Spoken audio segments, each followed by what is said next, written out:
Hello, ladies and gentlemen. This is Heretic Prince. It seems like our good friend Jennifer Scheurle has gotten herself into trouble again. I'm sure you remember Jennifer. She had such great hits as saying that if you don't have proof that you're innocent, then you're guilty. But if you do have proof, then you are guilty.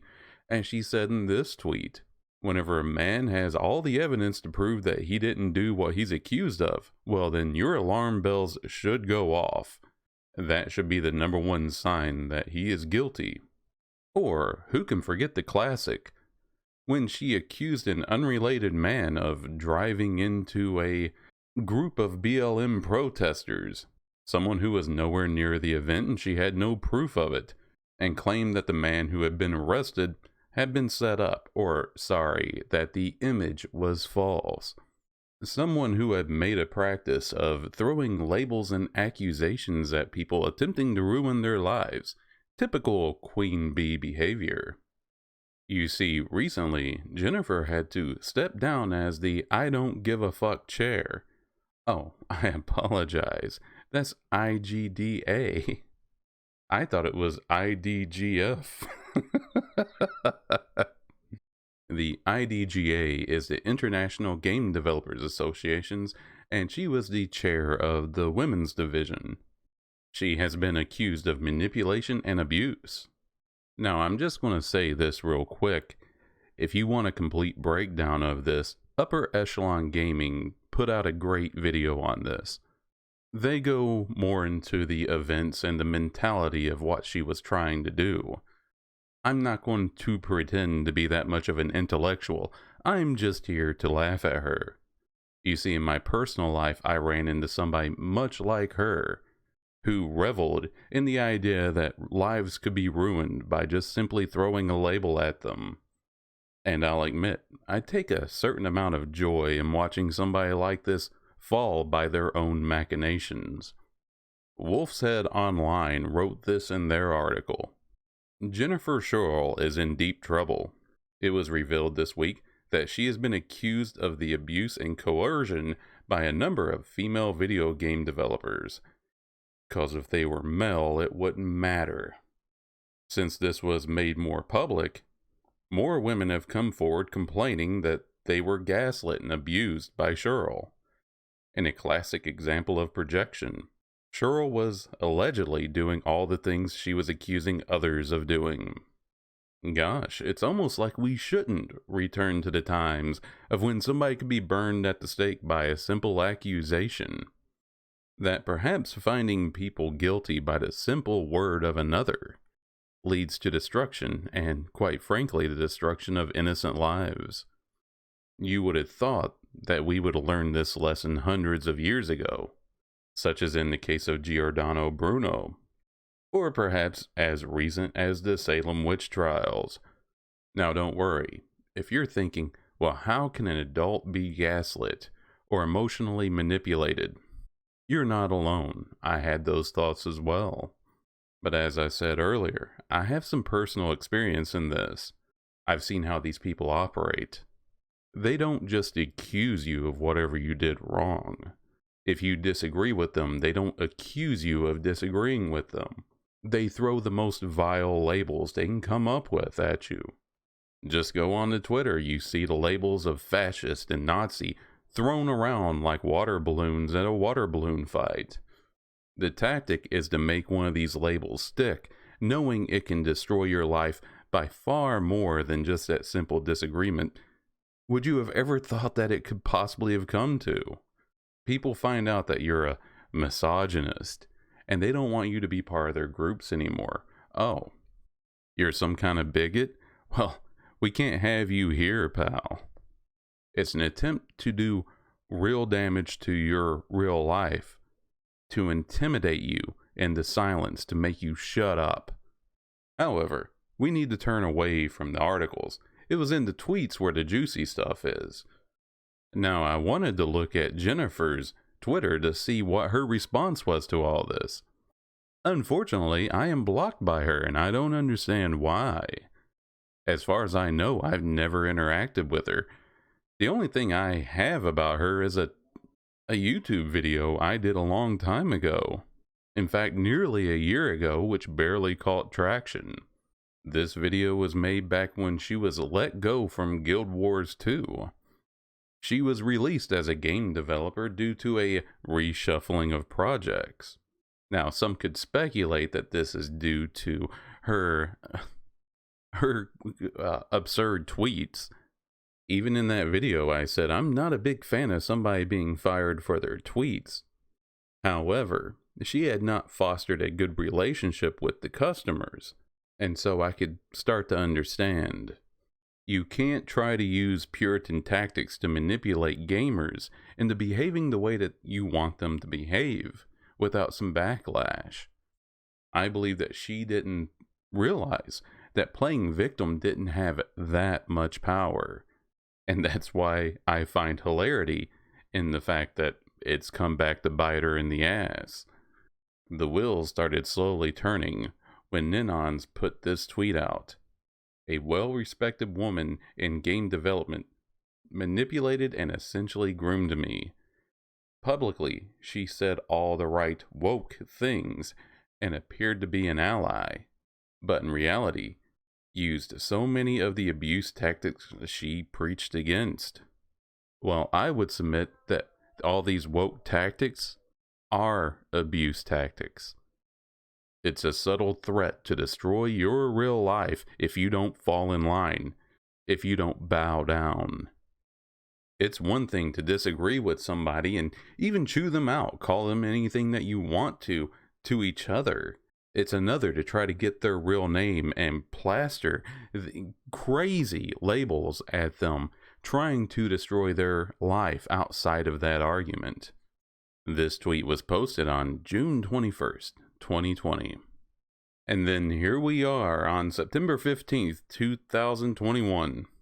Ninons reveals the woman I'm talking about here is Jennifer Scheurle. And suddenly it's uh-oh. The person who preached that an accusation is conviction was now accused. So, by Jennifer's own logic, that means she is guilty, correct? Now, while I do not believe that accusation equals guilt, I was very curious of what Jennifer would think. Thanks to the magic of in-private viewing, I was able to go to her Twitter account and find out.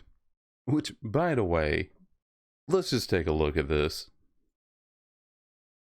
What is this haircut? This is like the communist haircut, right? I don't mean that they all get this haircut as a uniform. I mean as in the barber is going to get paid either which way, and he doesn't care if he does a good job or not. I mean, back in Mother Russia, it was illegal to not have a job. And so if you were a haircutter, you were a haircutter no matter how bad you did. I mean, my God, she could almost be cute, but that queen bee feminist attitude just destroys it all. And also, God, girl, get yourself out to a salon. Now, here is the post where Jennifer accepts the blame and the guilt and attempts to apologize for it. It starts with, "By now you've probably read Nani's account of the harm I have caused her and others. I have always tried to embody the value of believing victims, and this does not change with the accused being myself." I have to give her some credit here. She's standing up for what she believes in. That once you're accused of something, you are guilty. She continues, "Many people I love are hurting, and I wish to not bring any more harm to any of you. I'm sorry for any harm I have caused Nani and others, both past and present. As a teacher, I have let her down, and as an advocate, I have let down an industry I deeply love." I'm going to tell you what I think is happening here. Jennifer is aware that the mob has turned against her. With the woke clergy, with the Puritan mob, the worst thing you can try to do whenever you're this deep into it is to try to fight it. Whenever you're part of the woke ministry, that is all you have. No one outside of it trusts you anymore. They don't like you anymore. And most likely, she's seen what's happened to the people above her once they were accused. And if they tried to fight it, they were brought down. Most likely, she's aware of this because she's done this herself. This is the inevitable fate of all who subscribe to wokeology, to all the Puritans, the SJWs, the clergy. You make your way up by tearing other people down. You find chinks in their armor. You find places where they don't quite measure up to the moral standards of the collective. You find something that they've done wrong in the past, and if you can't, then you write new rules. You find something that they did that was right on the border and then declare that wrong. And that's how you elevate yourself in the clergy. You can only go up by tearing somebody else down. And then what happens when you get to the top? And Jennifer got a little too close to the top. As I read the rest of this, she is being gracious. She's trying to mitigate the damage.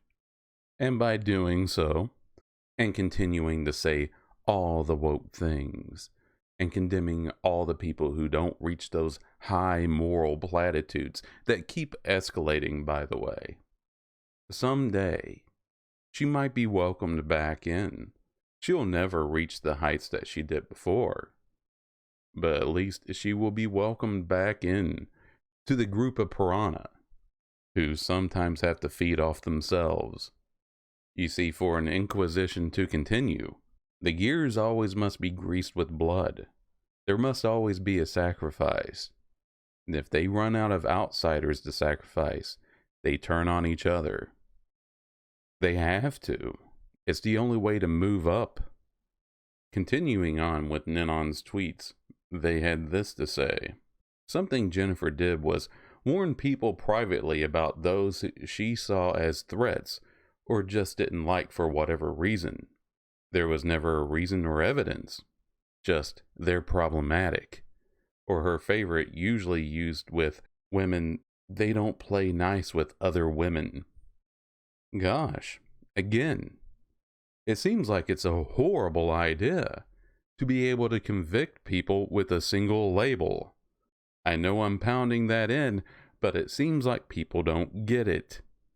Just simply being able to throw, oh, well, that person's a misogynist or they're a bigot, just throw that at them with no real proof of that, and then try to ruin their lives outside of whatever little hobby or job or whatever's going on, is an evil thing. Maybe it's time that we started tilting our head and saying, sorry, you're going to need more than just an accusation. And then one of the replies to this just blew my mind. Quote, there's no big betrayal. What is going on here? Just, Jesus. There's no bigger betrayal than being this betrayed. Jesus, where did this person learn how to write? Okay, I'm going to try to translate this into English. There's no bigger betrayal than being this betrayed. Really? By another woman who uses feminism to cover for their internalized misogyny behavior. My heart is wrenched reading this. Jesus Christ, this person is condemning what Jennifer did while doing what Jennifer did. Oh no, they're using feminism as a cover, and as we all know, feminism is everything good.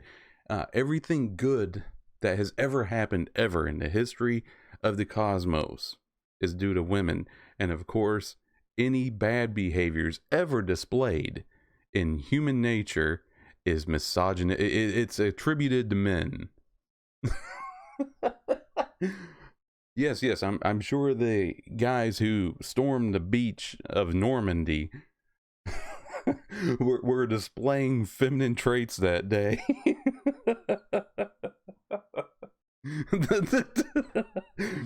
The sergeant, before they got off the boats, was like, leave your dicks at home. We got to run up that beach like women. Oh, Jesus Christ. Yeah, that's right. they, they those guys stormed the beach and appealed to everybody's empathy to get them to leave their bunkers. Yeah, that's what happened. There were no masculine traits such as understanding self-sacrifice, giving your life for the greater good. There were no masculine traits like wanting to protect what's important, like the people back home or the freedoms that they enjoy.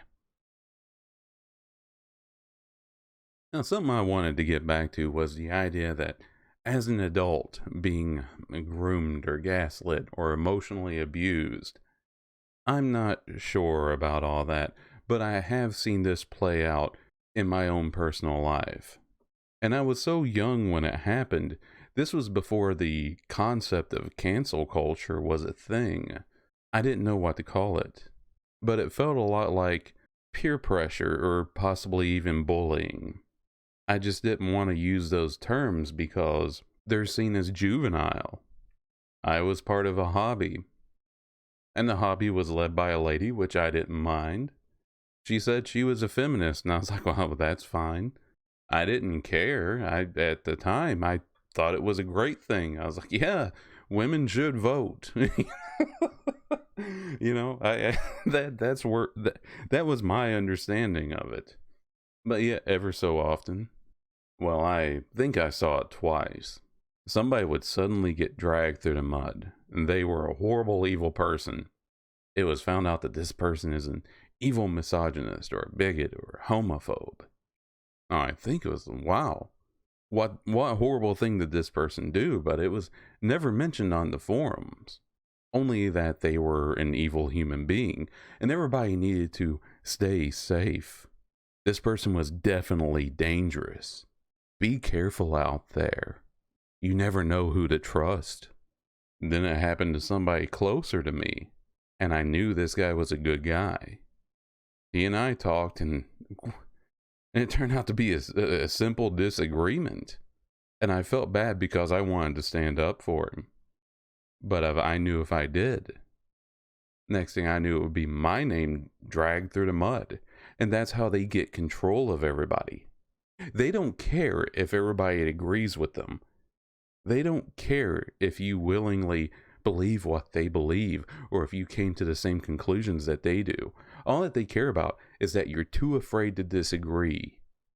All they care about is that you know your place.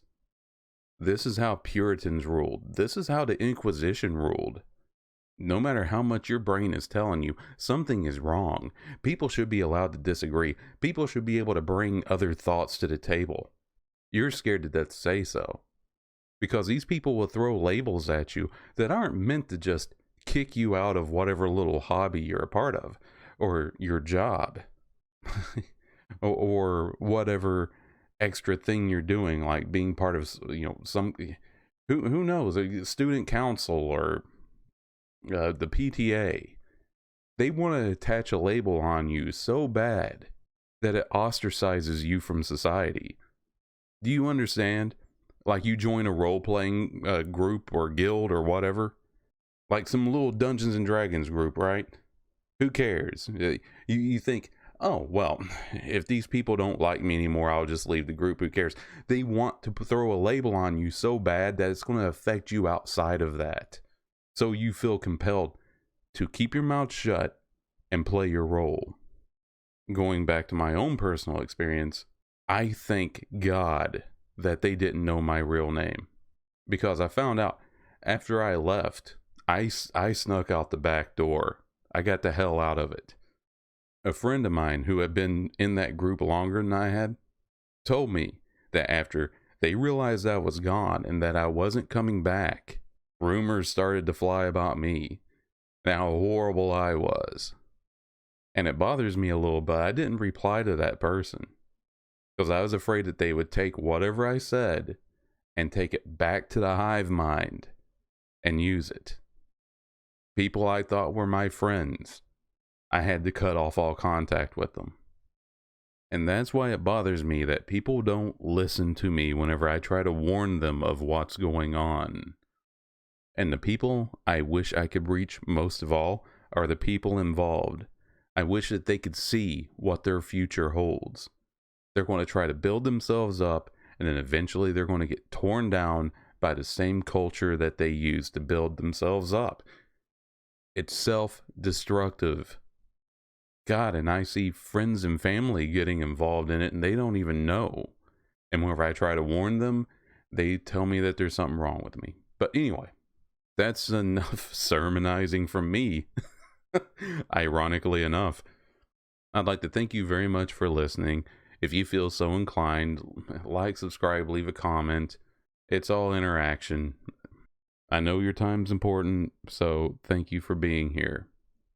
And as always, remember, don't let standing up by yourself stop you from standing up for yourself.